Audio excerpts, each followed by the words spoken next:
नमस्कार, नाशिक अपडेटमध्ये तुमचं सर्वांचं मनापासून स्वागत आहे। ई-केवायसी न केल्यास तुमचे रेशन कार्ड आता बंद होऊ शकते। जर तुमच्याकडे रेशन कार्ड असेल आणि ते ई-केवायसी केलेले नसेल तर ते रेशन कार्ड आता बंद होऊ शकते। रेशन कार्ड ई-केवायसी केले नाही तर आता तुम्हाला धान्य मिळणार नाही। लवकरात लवकर रेशन कार्ड ई-केवायसी करून घ्या। ते कसे करायचे व्हिडिओमध्ये सविस्तर तुम्हाला सांगणार आहे, त्यासाठी व्हिडिओ शेवटपर्यंत पाहत राहा।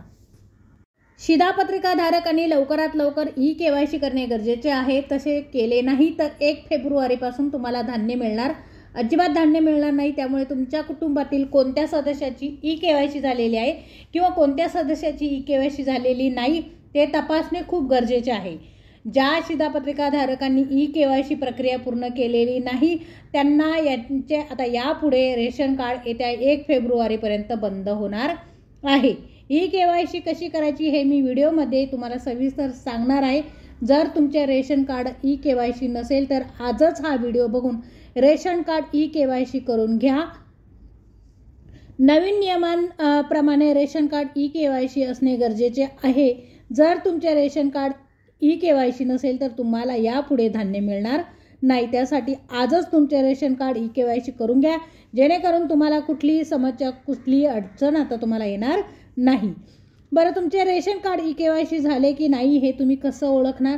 आता राज्य सरकारने नवीन नियम काढले आहे। रेशन कार्ड ई-केवायसी करणे गरजेचे आहे, तरच तुम्हाला धान्य मिळणार आहे। 2025 सुरुवातीलाच रेशन कार्ड बाबत हे कडक नियम आता लागू होणार आहे। आता जे गहू तांदूळ तुम्हाला या अगोदर मिळत होते त्यासाठी 3 नियम आता तुम्हाला पाळावे लागणार आहे। काय करावे लागणार आहे? तुम्हाला रेशन कार्डवरील धान्य तर मिळणार आहे। नवीन सरकार स्थापन झाले आहे। नवीन वर्षाच्या नव्या सरकारने काढलेला हा नवीन नियम आहे। बघा काय आहे नवीन नियम। सरकारच्या मंत्रिमंडळात ही चर्चा झाली की जो कोणी हे काम करणार नाही त्यांना रेशन धान्य मिळणार नाही। त्यामुळे कोणते नियम तुम्हाला पाळावे लागणार आहे? केंद्र सरकारच्या माध्यमातून सर्वांना ही सूचना देण्यात आलेली आहे। त्यामुळे रेशन तुम्हाला हवं असेल तर आजच करा हे काम, जास्त वेळ लागणार नाही। लक्ष देऊ नका। तुमच्याकडे पिवळे, केशरी, पांढरे रेशन कार्ड जर असेल तर तुम्ही धान्य मोफत घेत असाल तर तुम्हाला हे काम करावंच लागणार आहे। जर तुम्ही हे काम केले नाही तर तुम्हाला मोफत मिळणारे जे धान्य आहे ते आता मिळणार नाही। त्यामुळे काय काम लक्ष देऊ नका। नवीन वर्षात काही ना काही बदल होत असतात, त्यामुळे तुम्हाला मोफत रेशनचा लाभ सुरू ठेवायचा असेल तर हा नियम पाळा। ई-केवायसी सोडून तुम्हाला अजून काही नियम पाळवायचे आहे। तुमच्याकडे पिवळे रेशन कार्ड असेल, पांढरे रेशन कार्ड असेल किंवा केशरी रेशन कार्ड असेल आणि तुम्ही जर गहू तांदूळ चा मोफत लाभ घेत असाल तर यापुढे काही नियम आहे। ते जे नियम आहे ते जाणून घ्या। सर्व रेशन कार्ड धारकांनी लक्षपूर्वक व्हिडिओ बघा। तुम्हाला रेशन मोफत मिळवण्यासाठी अत्यंत महत्त्वाचा अगदी व्हिडिओ शेवटपर्यंत पहा। व्हिडिओ खूप महत्त्वाचा होणार आहे। 2025 मध्ये बदललेला नियम, यामध्ये कोण पात्र असणार आहे? आता बघा, पांढऱ्या रेशन कार्ड धारकांची पात्रता, त्यानंतर पिवळ्या रेशन कार्ड धारकांची पात्रता, त्यानंतर केशरी रेशन कार्ड धारकांची पात्रता, जे सर्वांकडे असतं। आता तुमच्याकडे जर रेशन कार्ड असेल तर आजच हा अर्ज भरा। लक्षपूर्वक व्हिडिओ बघा। महत्त्वाची माहिती, 2025 पासून पांढऱ्या रेशन कार्डसाठी पात्रता काय असणार आहे? ज्यांचे वार्षिक उत्पन्न जे आहे 1 लाखापेक्षा जास्त असेल तर, जर तुमच्याकडे 4 चाकी गाडी असेल तर, 5 एकरपेक्षा जास्त जमीन असेल तुमच्याकडे तुमच्या नावावर, 2025 पासून पांढरे रेशन कार्ड आता नियम बदलले आहे तर यासाठी तुम्ही पात्र आहात। ह्या नियमात तुम्ही जर बसला तर तुम्हाला पांढरे रेशन कार्डसाठी तुम्ही पात्र आहात। त्यानंतर पिवळे रेशन कार्ड धारकांसाठी नियम काय असणार आहे आपण थोडक्यात बघूया। पात्रता बघा काय असणार आहे। गरीब रेषेखालील रेशन धारकांना BPL अंतर्गत येणाऱ्या कुटुंबांना पिवळे रेशन कार्ड दिले जाणार आहे। यासाठी कुटुंबाचे उत्पन्न 15,000 वार्षिक उत्पन्न असायला हवे। आता ज्येष्ठ महिला कुटुंब प्रमुख म्हणून समाविष्ट करावी लागेल। कुटुंबातील कोणताही सदस्य सरकारी नोकरी किंवा डॉक्टर, वकील, इंजिनियर नसावा। हे पिवळ्या रेशन कार्ड धारकांसाठी। त्यानंतर आता केशरी रेशन कार्ड धारकांसाठी आपण नियम बघूया। कुटुंबाचे उत्पन्न वर्षाला 15,000पेक्षा जास्त आहे 1 लाखापेक्षा कमी असेल त्यांना केसरी रेशन कार्डचा लाभ होणार आहे. कोणत्याही सदस्याकडे 4 चाकी वाहन नसावे, यात टॅक्सी आणि ट्रॅक्टर वगळता. एकूण जमीन 4 एकरपेक्षा जास्त नसावी. आता बघा महत्त्वाचे काम आपल्याला काय करायचे आहे ते लक्षपूर्वक व्हिडिओ बघा. व्हिडिओ खूप छोटा आहे, अगदी 2 मिनिटात मी तुम्हाला सांगणार आहे की पुढे काय करायचं आहे.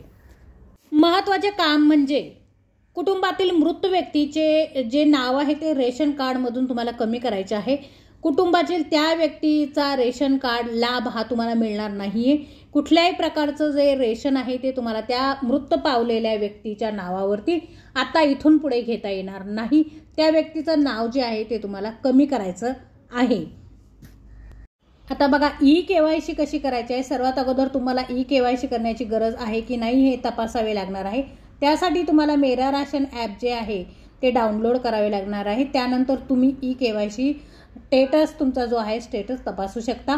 ई-केवायसी झालेली आहे की नाही हे कसं तपासणार तर थोडक्यात आपण बघूया. सर्वात अगोदर प्ले स्टोअरमध्ये जा तुम्ही. तिथे जाऊन तुम्हाला मेरा राशन ॲप जो आहे तो डाउनलोड करायचा आहे. अगदी सोपी प्रोसेस आहे, लक्षपूर्वक आहे का. त्यानंतर तुम्हाला समजणार आहे काय करायचं आहे.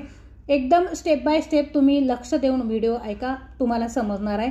त्यानंतर ॲप मेरा राशन ॲप जो चालू केल्यानंतर तुमचा शिधापत्रिका क्रमांक किंवा आधार कार्ड क्रमांक टाकण्यासाठी ऑप्शन तुम्हाला तिथे दिसेल.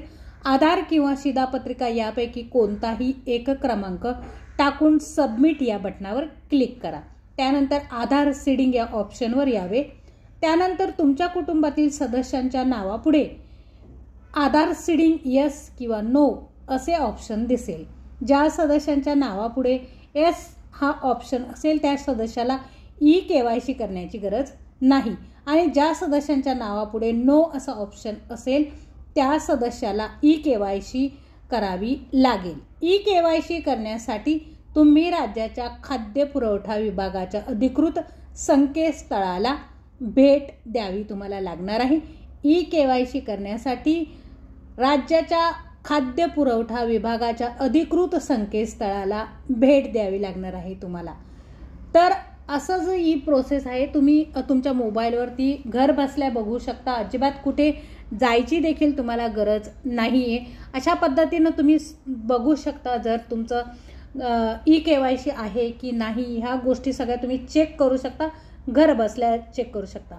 तर आजचा व्हिडिओ हा तुम्हाला कसा वाटला मला कमेंट्स बॉक्समध्ये नक्की सांगा.